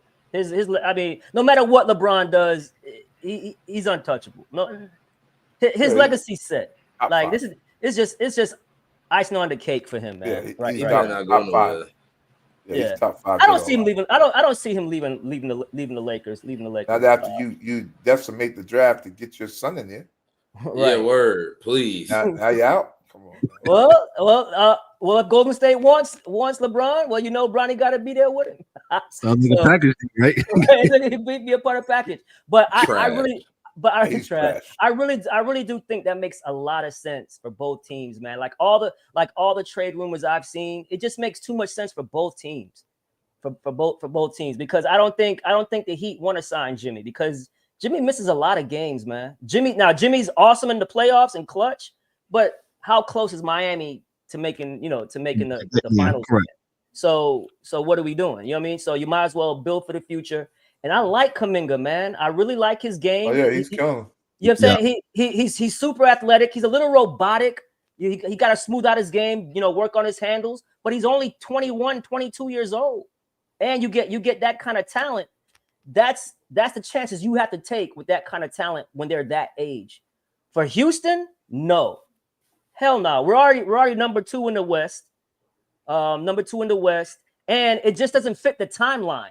Houston has so much great young talent. Why bring in a 35-year-old? Houston's probably 2 years away from really competing and with them, their draft picks and all, they have 7 guys who are 20, 22 and younger that's in the rotation. Yeah. 7 guys from the last 4 drafts. So let them develop from within and be that team. But nah, Jimmy in Houston, I as a Rockets fan, I wouldn't like it. I wouldn't like it. And I don't know if you guys saw. Oh, you guys anything else? You guys want to chime in or? Yeah, no, go ahead. No, okay. Did you have something? Yeah. So thanks, Mike. So Michael. So last night's game, I don't know if y'all watched it, but you guys would have been proud of my Rockets, man. They played defense. Oh, they got. Oh man, I'm like, I wish the sports chasers is. I hope they're watching these Rockets in Golden State. Defense being played. Now they can't shoot for a lick, but okay. But to their credit, they only took like 22 threes. Good. If you can't shoot, go to the basket. But they play so hard on every possession. They're just embodying what Ime Udoka is at what was as a player and now as a coach. I mean, like him. And yeah. What that dear? I said they're 15 years old. They never get tired. They're like sugar babies. Bro, it's crazy. I get tired looking at them play. It's like worker ants. And let me tell you, man, Amen Thompson is going to be legit. If he ever develops any type of consistent jump shot, whether it's I'm not going to say a 3, but any mid-range, man, he has all the tools, man. Jalen Green right now is very inconsistent, and that's because sometimes he'll get a lot of shots and sometimes they don't. Their offense is by community, so it could be Alperen Sengun one night that's balling. Then Jalen Green. I like Sengun. I love Sengun, man. I love his game, man. And when you're not getting out and running, Now they go to the post like old school basketball. Hey, we're not getting any fast. Yes, let's dump it down to Alperin. Let Sengun work, and they just fight you, man. And and I've been so used to seeing, in the Harden era in Houston, all these threes, because we were the first team that kind of like dove into the analytic part with Daryl Morey and Antonio. And Mike D'Antoni, and it was just like threes after threes. I mean, shit. You remember we missed 27 straight threes against Golden State in 2018. You know what I'm saying? And lost by 5. We missed 27 straight threes and lost by 5. So hard to watch. Yeah. So, but man, you guys would love. Cleveland is another team with young dogs, man. So that plays defense. Orlando plays I got defense. them coming out. If anybody beats Boston, it's going to be Cleveland. Yeah. Okay. I like Cleveland because of who Mike Mills we talked about. I love their coach. What's the coach? Atkins. Yep. I just love the fact that my job. boy's passing the ball now. So Garland's getting it, and the bigs are playing. They're productive, getting up a lot more shots now, all of them. Right. And when they're all right on the court, and my man LeVert, man, he's a bucket off the bench. He's a bucket off the bench. And you got a bona fide closer with Donovan Mitchell. Yeah, D Mitchell. Who if anything bogs down, he can go and get you a bucket. Sometimes, man, at the end of games, man, it's not about coaching. It's not about the plays you call. Can your player one-on-one beat his guy and get a bucket? Yeah, he can. You know what I'm saying? And he can do that, man. Evan Mobley's nice. Yeah. Allen. I mean, they're now just getting back Strus. Strus hasn't played the whole season. He's their best shooter. Yeah, he's their best outside shooter. So but last and another great piece off the bench who's gonna scrap and hit threes. But that game last night, man, I know you guys. I don't know if you guys saw the controversial play. I was about to ask you about the end foul. Go ahead, Kev. Yeah. No, I was gonna say the NBA they got it right. It looks like I thought he fouled him, but technically, right, when it's a scrum like that, you don't call the foul. But he did foul him. He jumped him and pulled his shoulder down. But technically, you don't call it at that point. But my thing is, it shouldn't even got to that point because Golden State had a 6-point lead with what 3 minutes left. They scored 1 point in the last 3 minutes of the game. The Rockets forced 8, count them guys, 8 shot clock violations in one game. 8 shot clock violations, right? So and another bad play. So they're up by 1, right? With I think like 19 seconds left, and there was 14 seconds on the shot clock. Curry shoots the ball so quick. All you gotta do is run the clock down, or let them force to foul you. But he wanted to play hero ball and do that whole night stuff. You're already up. Right, exactly. Correct. So with you shooting the ball that quick, and then on top of that, go to the bed. Right, Gary Payton Jr. gets the rebound, and instead of holding the ball or calling timeout, he throws it. He just randomly throws the ball, and Jalen Green jumps on it. And by the letter of the law, it was a foul. But they're saying, oh, but he's 80 feet from the basket. Why do you make the call? Whatever. Dude, finish the game. You know what I'm saying? You can't. And I'm shocked that Steph Curry did that, but he was playing hero ball because he gets all caught up with that night stuff, and it cost him the game. And he got to go night. Right, and on top of that, right, they had a challenge left. Right, they had a challenge left, but they didn't want to challenge it because they knew it was a foul. Yeah, they knew technically. Hey, it was a foul. Right, don't make that call. But if we have to go to the you were right. Right, to the review, they're going to say, hey, Kuminga grabbed him by the shoulders and pulled him down. Yeah. So that's all on Curry. Curry shot that ball way too soon, run the clock all the way down. Houston wasn't going to foul. And I just, you know what I'm saying? So they need to blame themselves for not scoring a basket in the last 4 minutes of the game. Shame on them. Night. Night. Anything else? Right. So so Saturday we got the semis. We got OKC against Houston.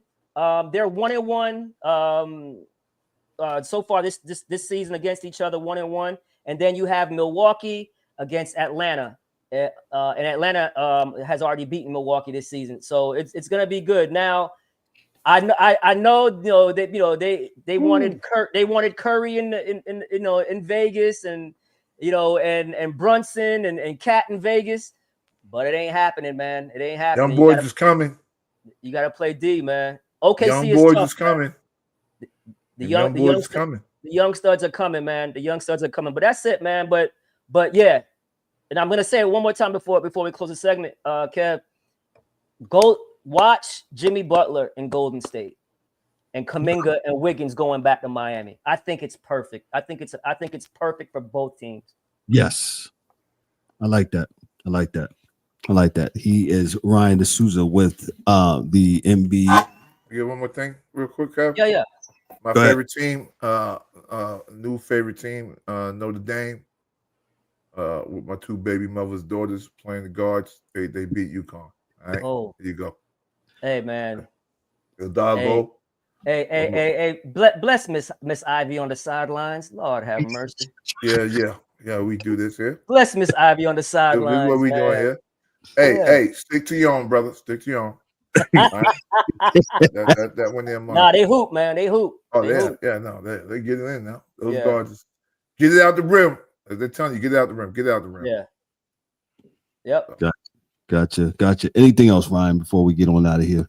Nah, bro, that's it. That's about it, brother. Thank you so much, man. Appreciate that. He is Ryan D'Souza once again with the NBA, man. Great show tonight. All the fellas is back, man. Like I said, some guys been vacationing, doing their stuff, doing their thing. Appreciate we almost got a full crew. You're just missing the Dubs and the Angry One tonight, man. We went a little bit longer than we did, but we have not been all together today, and we had a lot to go over. And I appreciate it. We appreciate this putting out this sports content, man. And we love what we do, man. So parting shots before we get on out of here. I'll give it to Mike Mills. Mike Mills, what you got for us? Shout out to everybody tuned in. Shout out to everybody here. Shout out to everybody that couldn't be here. And shout out to Juan Soto making that big move. Come on down. I'm a little rough on the Mets, but I'm happy you're here. Let's win some rings. Let's do some things. And number one attacker stand. Number one. Yeah. Shout out to Mike Mills and the folks in Takistan. Dan, what you got for us? The hockey dude, he's back with us. What you got, sir? Good to be back. Good to see everybody. Sorry we missed D-Dub and the Angry One. But nothing heavy, man. Just everybody be good. Take care. Appreciate that, Dan. Thank you so much. Ryan, what you got? Sir? Good show, fellas. Good show, man. Always good to see you guys. We got, like I said, we got the semifinals of the in-season tournament on Saturday. Then we had the finals on Tuesday. So guys, tune in. Shout out to Michael Bristol in the comments, man. You know what I'm saying? Look like me and Mike were on the same page on everything, man. So you carry your ass back upstate to Buffalo and freeze off out there, man. Yeah, man. But always good seeing Dan, DA, Mike Mills, Kev, man. Yeah, it's a good show, man. And and for all my fantasy football players, fantasy football playoff starts this week. Starting today with the Rams in San Francisco, man. So good luck to everybody playing fantasy football. Shout out to Ryan. Appreciate that. Thank you, man. The DA, what you got for us, sir? Nothing. That's damn thing. Okay. Miss Ivy. I wasn't expecting that. He said nothing. He said enough. I have a little bit. Shout out to all those in the comments. Thank you so much for every single one of you guys in the comments. Mike, my mother, she's in the comment. Debbie, she was in there. A couple other people. Lackey V-Lack was on there. Forgot to shout him out last time he was on there. Shout out to Lackey. Lackey, we got to do something with some esports with you and Dan soon, I guess. I guess we'll talk to you to do that, man. And shout out to D-Dubs and the Angry One in this absence, man. Look for some exciting things to come in the new year with the Sports Chasers, man. We'll be announcing that here shortly, man. But look for some new things and some new wrinkles that we'll be doing so we can deliver this awesome, wonderful sports content that we love to produce. Make sure you check out some of the interviews that we got going on, man, on the side that are not live, man, but they're on our YouTube channel and on the podcast side. So, so make sure you check those out, man. But I don't have anything else. Make sure you enjoy your weekend. Make sure you just be safe, man. So listen, on behalf of myself and the whole entire crew, for Dan the Hockey Dude, for the DA, for Ryan D'Souza, for Mike Mills, for Daryl D-Dubs Warren in his absence, and for James the Angry One in his absence, man. Yo, this is the Sports Chasers podcast. Y'all be good. Y'all be great, man. Have a blessed weekend, and we'll see you on Monday night for the Monday Night Football Blitz. That's a wrap for today's episode of the Sports Chasers podcast. Don't forget to subscribe on YouTube and your favorite podcast platforms, and connect with us on all social media channels for exclusive content and updates. We'd also love for you to join the conversation, share your thoughts, and become part of the Sports Chasers community. And remember to tune in next time for some more real sports talk. Until then, stay frosty.